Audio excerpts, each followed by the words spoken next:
Hey y'all, thanks for watching. As always, I really do appreciate it. In this episode, I'm gonna show you how to make a triple miter, which is this. I've only used this joint, this type of joinery once actually in a piece of furniture. Years ago when I had my business, someone approached me and asked me to make an entertainment center for them to match furniture they already have, or have, actually, still have it. They had like a coffee table and a sofa table, and the joinery involved in those pieces around the legs where it was a triple miter. So I checked it out. My first thought was, never done that. Then I realized I had this book by Gary Rogowski that I bought many years ago. Might have talked about it in an earlier episode, I'm sure I probably did, on joinery. And I got the book out and realized, lo and behold, at the end on page 362,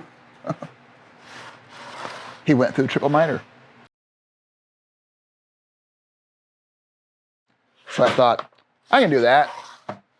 Got the job, did it, and yeah, you see pictures I've included here on this video, so go ahead and do that. First of all, let me apologize for the way I sound.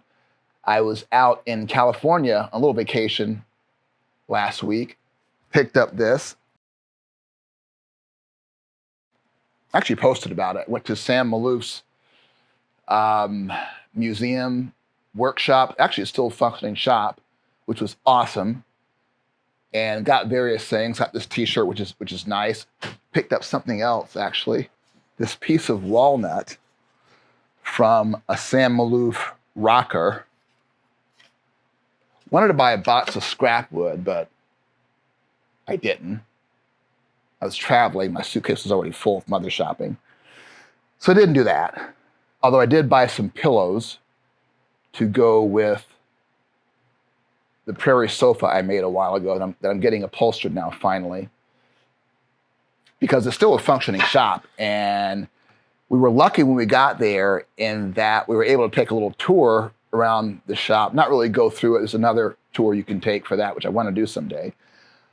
But I was able to get a little bit of video and whatnot, and the office manager there also makes pillows using fabrics from furniture Sam Malouf has made over the years. So we bought a few pillows, accent pillows for the sofa that we're going to upholster. But anyway, along the way, I picked up this cold, getting over it. But I didn't want to wait to do this episode because I have seasonal allergies and I suffer from that all summer, all year. And we're getting into that. So my voice might not get a whole lot clearer anytime soon. So I will try hard to edit out all the gross sounds that I might make, like those. But anyway, let's make this joint. It's a nice joint. And go from there. Okay, so I've gone ahead and milled some poplar, 3 blanks here to make this joint for the demonstration. Each is about 1 3/4 inch square. So the first thing I need to do is mark off the mortises and tenons on each of the ends for this joint. And ideally, each 3 are cut identical, so that's nice, helps keep it straight in your mind. So first thing you need to do, though, for this joint is mark off a couple of lines equal to, in terms of the distance from the end, equal to the width of one of the legs. Do that on 2 sides.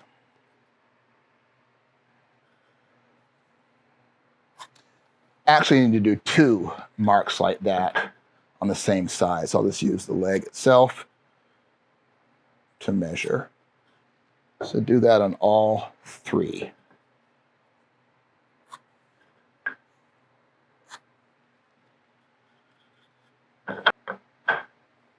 Okay, next thing you need to do is, again, mark off the mortises and tenons. And there'll be a mortise on this side about there and a tenon actually right here. And where you place these in terms of the distance from the end is really up to you.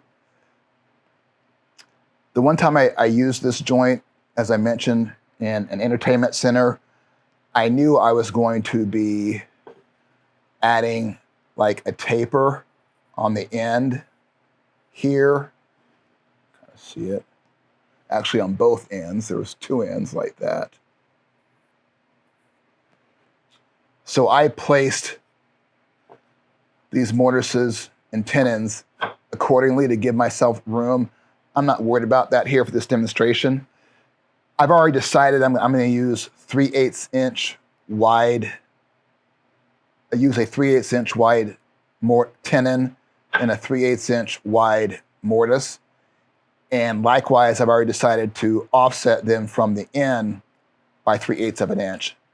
And I've set up my marking gauge accordingly using 3/8 inch brass bar to set the pins. So let me go ahead and mark off the mortises and tenons.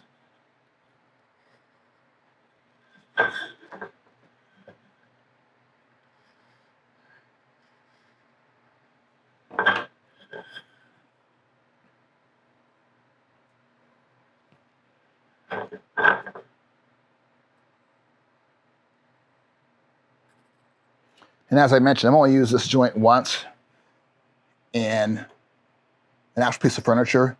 So I'm going to keep my little cheat book open as an open book test.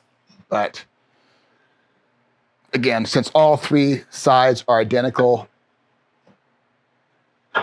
that helps. Okay, the next thing I need to do is mark off the first miter cut. I'm not going to actually cut it yet, but I'm going to mark it off to help me keep things straight in my mind before I go over to my benchtop mortiser to cut the mortises. So, and that miter will go across this edge. So let me go ahead and do that.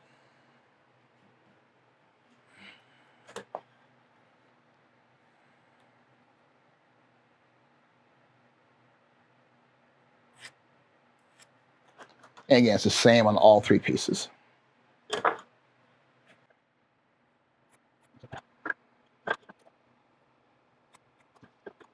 Okay, so now I'm going to go over to my mortising machine and cut the mortises. And the mortises, again, I'm cutting them 3/8 inch wide, and the depth is going to be down to this tenon. Okay, so I'm at the mortising machine, about to cut the mortises. I put some MDF to raise the blank off of the work surface and another piece of wood here to protect it as I clamp it in. I've set the fence for where I want to cut the mortise. Have my 3/8 inch bit in there, mortising bit. Let me go ahead and clamp the piece down and start cutting.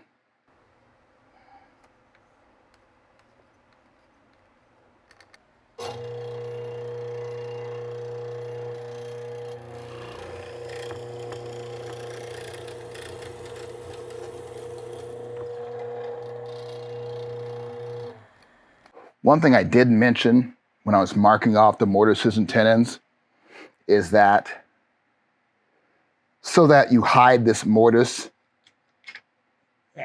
when you actually construct the piece, you should like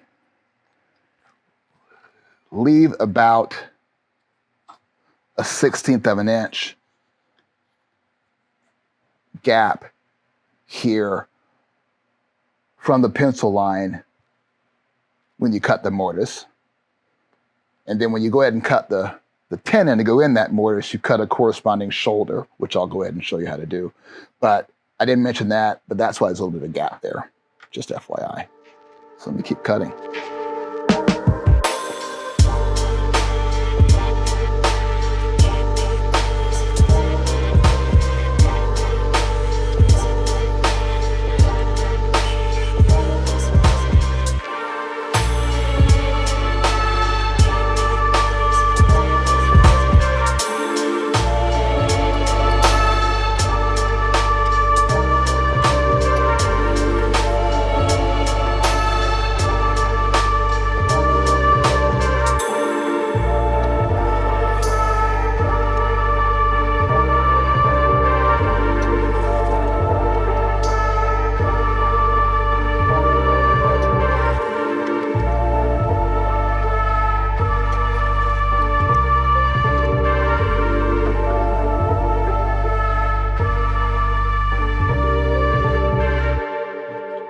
one more.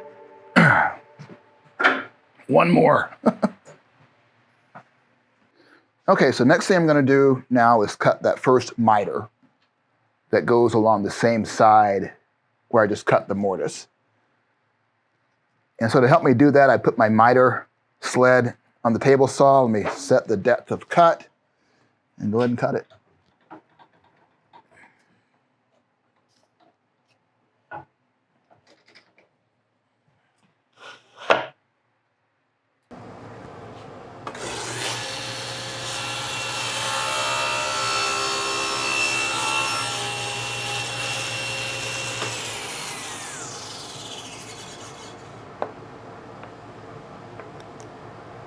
And I'll just duplicate that 2 more times.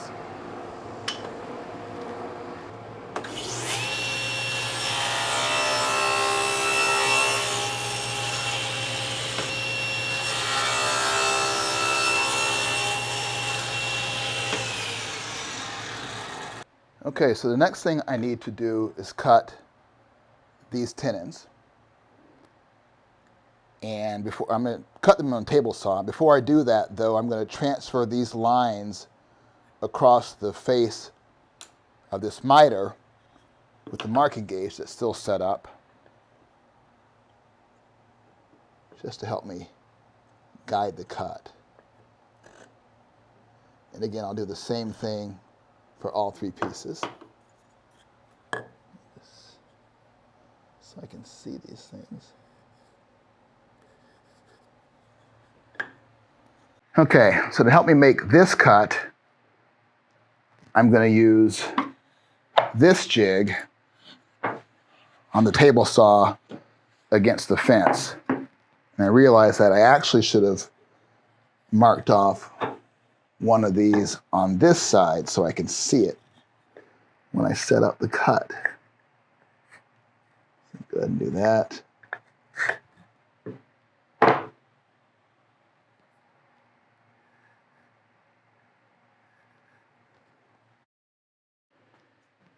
And for the height of this cut, be that high, I basically want to cut, again, I'm going to cut it at this angle across the fence. And the height of the cut, I want to be basically at another miter, a miter line that mirrors the one I already cut. So let me mark off that on one of these so I can set the height of cut. And basically it goes from that first pencil line that I marked off on the end down to the second pencil line. So let me get this piece clamped up, set the depth of cut, and cut it.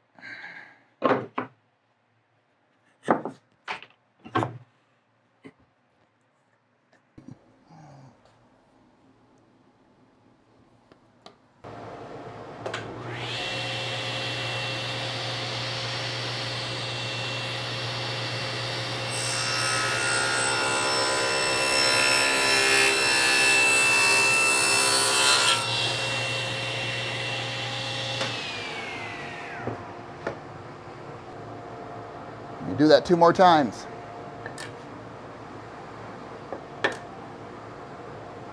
It's a little high. Let me lower it a little bit.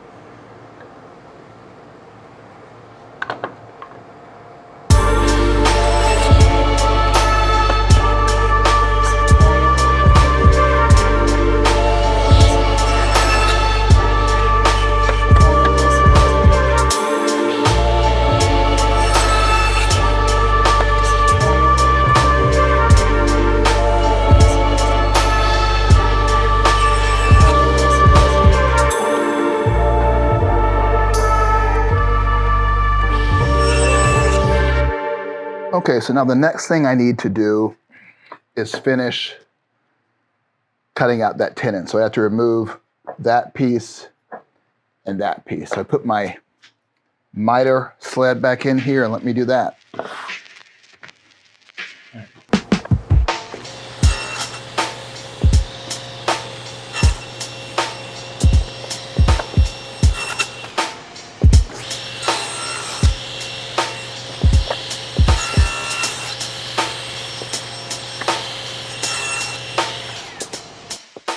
Okay, one more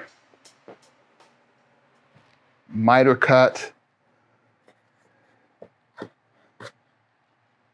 right across here before I start fitting the joint. So let me do that.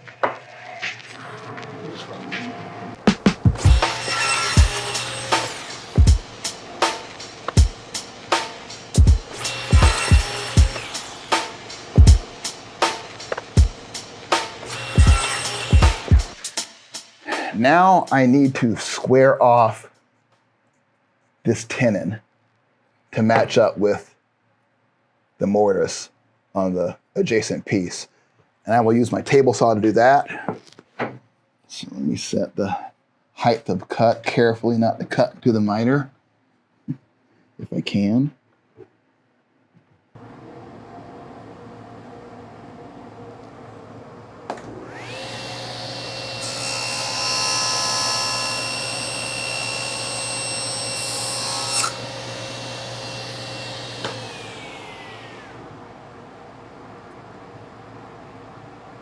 I'll take it.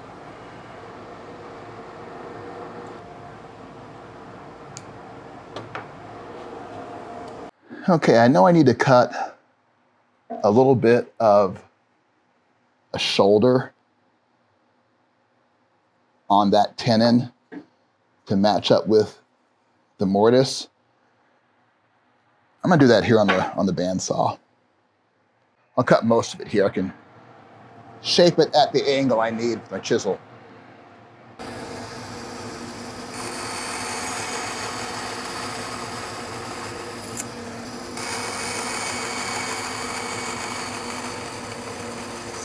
Okay, now I'm gonna finish cleaning up the joints and start fitting it. And first thing I'm gonna do is finish squaring off this tenon to cut this little sharp piece off and finish redefining or defining the shoulder for this tenon. So do that.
winner.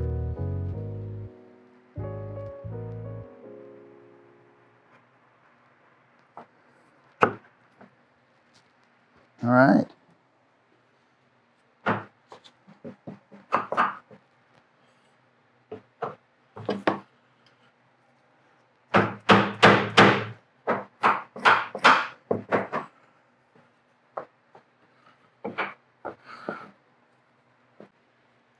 All right, so this is it.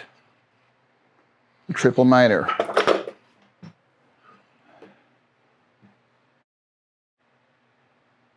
It's not perfect, but you get the idea. And I'm not going to clamp it together, but it's a pretty interesting joint, elegant as they say. And again, the nice thing I like about it is each end is cut the same. So, all right, thank you again for watching. That does it for me for today. Once again, I apologize for my cold and my stuffiness and any gross sounds that I made. But yeah, I hope you found this useful. If so, don't forget to hit that like button. And if you have not done so already, also please subscribe to my channel so you can get notifications of future content. And if you have any questions about anything you saw me do or didn't see me do in this video, in this episode, put those in the comment section below. I'll do my best to answer. And yeah, bye for now.